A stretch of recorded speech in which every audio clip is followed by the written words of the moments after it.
तुझे भूल कर भी ना भूल पाएंगे हम, बस यही एक वादा निभाएंगे हम। मिटा देंगे खुद को भी, मिटा देंगे खुद को भी जहां से, लेकिन मिटा देंगे खुद को भी जहां से, लेकिन तेरा नाम दिल से ना मिटा पाएंगे हम।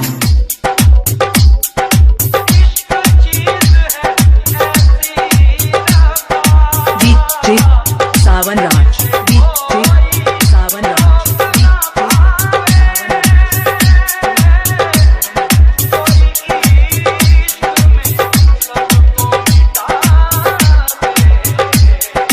दरभंगा,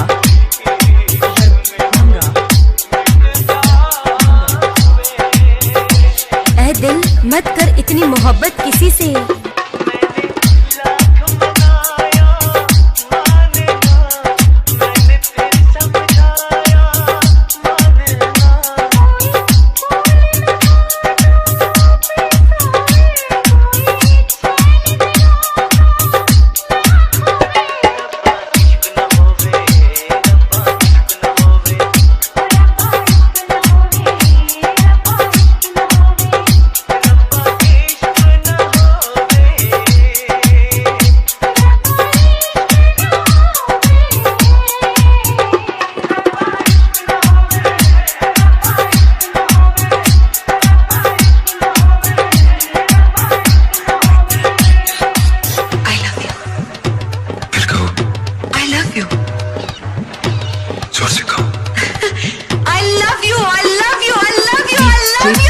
सावन राज, सावन राज।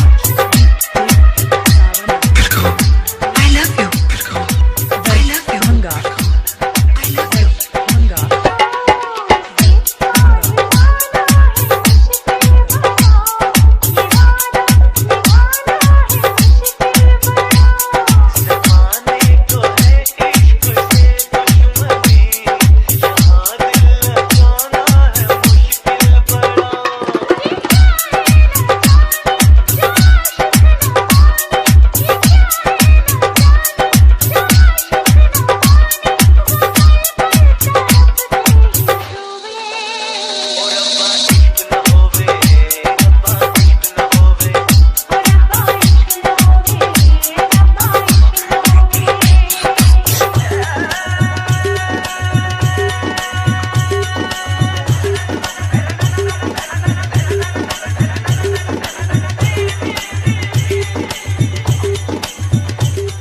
रोती हुई आंखों में भी इंतजार होता है, रोती हुई आंखों में भी इंतजार होता है, न चाहते हुए भी किसी से प्यार होता है।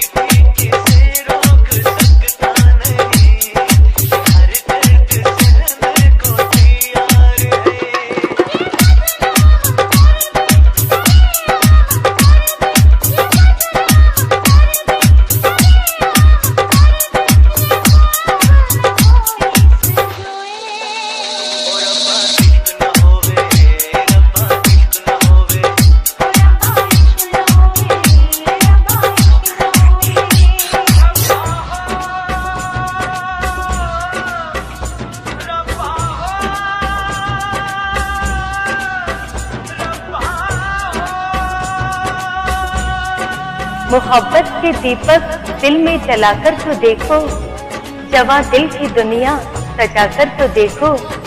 तुम्हें हो न जाए मोहब्बत तो कहना, जरा हमसे नजरें मिलाकर तो देखो।